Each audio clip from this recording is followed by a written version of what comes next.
Hello guys, this is CannibalChess, and in this video I'm just going to go over the main attacks and defenses of the Queen's Gambit, decline and accepted variations. So the Queen's Gambit starts with d4, your opponent goes d5, and here you play c4. And if they accept the pawn here, it's actually the best scenario for white in this situation. You push e4, and now you have a discovered attack on the pawn on c4. If they try and defend it with something like b5, then you can push a4. And then if they defend it like this, then you can actually take here, and after they take, then you're fine bringing your knight up to c3, attacking this pawn. If they try and attack your knight, then you can play queen to a4, and after they defend with something like bishop to d7, then you can just simply pick up the pawn. And if they think they're going to be smart by doing something like e5 and then make a discovered attack on the queen, then you can also just pick up the pawn on c4 as well, and your position here is actually fine.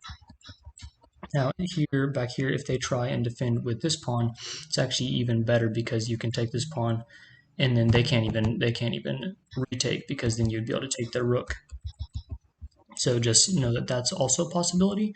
And now we're going to go over if they do not take the pawn on c4. Now if they do something like pawn to c6 or pawn to e6, which is definitely a possibility, you can just go into the Queen's Gambit declined. And here you have different ideas. You can move your knight up to c3. This is what I usually do in the Queen's Gambit declined.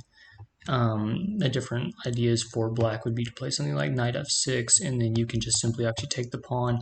Once they retake, then you can just develop your bishop to f4, and then when they continue something like pawn to e6, then it looks like there's actually this idea for white where you can play bishop takes on b8, and then if they take, then you can check the king, and then once they move, then you can pick up this pawn for free.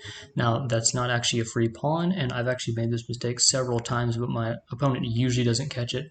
If they're a pretty low rated opponent, then they usually won't catch that. They can actually capture, or they can trap your queen here by just simply going bishop to c6, and then after you can't go here, you can't go there, just any square that you think of that you could escape to. You can't go to any of those squares because any one of them your queen would get trapped on and captured.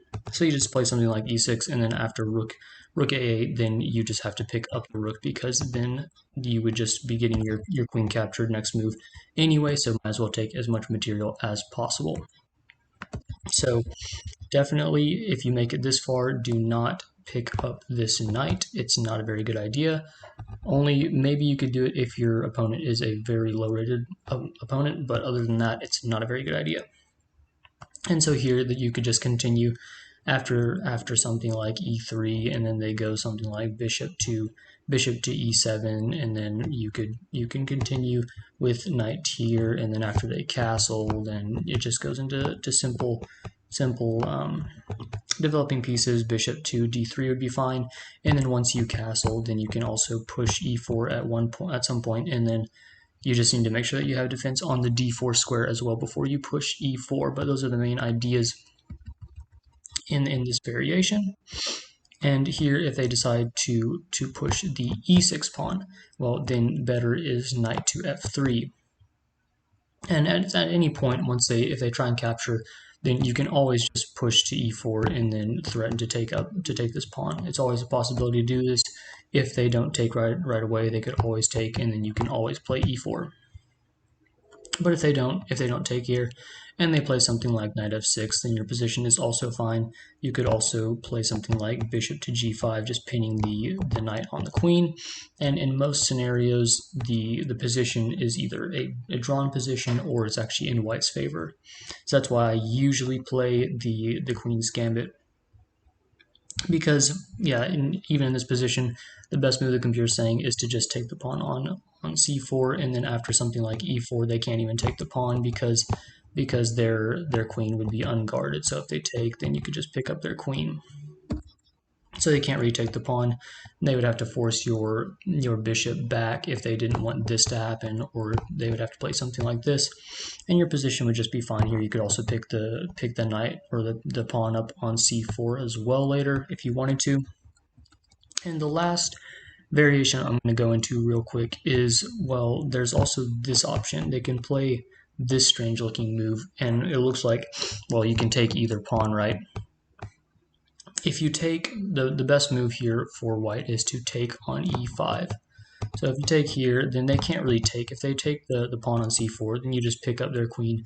And after queen takes, or king takes queen, then your position's better because they can't castle. You just continue development with knight f3, just guarding this pawn on e5. And their knight can't even go to f6, so it would have to develop here to e7. So it's just kind of a nasty position for black. They can't castle, and after you get your pieces out, you're going to castle, and then you're just going to be instantly attacking their king on the d file. So here the best option for white's to take on e5. Now, if you take on d5, then what they have is they can just take on d5 with the queen. They now have a central queen, and if you do something like knight develops to f3, then they can just simply develop their knight to c6 and attack this pawn and defend this pawn twice. So both black and white here have pretty even positions. This would be the not as good scenario for white, though. The best is just to take e5 and avoid all of that. Now, if you take e5, now I've played this position as black before, and here black can actually also just push the pawn forward is a decent move for black as well, because it hinders the knight from developing to c3 normally, so they would have to play something like knight to f3 to try and pick up the pawn, and then after something like knight develops to c6, just guarding the pawn, you're also attacking this pawn. And so white would have to worry about that. They would also want to guard the knight h3. They would want to guard this square, so then your knight cannot jump to this square as well. Also, your bishop can't come here and then think about checking the king, and the knight can't come here to defend that check and stuff. So a3 would be best here, and then you could play, the computer is suggesting something like knight to g or g to e7, something like this, just developing the knight because you can't develop it to f6, and this is actually a fine position for black as well. But in most scenarios like this one, most scenarios, white is going to have a little bit of an advantage going into the middle game. And so yeah, these are the main ideas of the Queen's Gambit opening. If you got something valuable out of this video, please consider subscribing to the channel, and thanks for watching.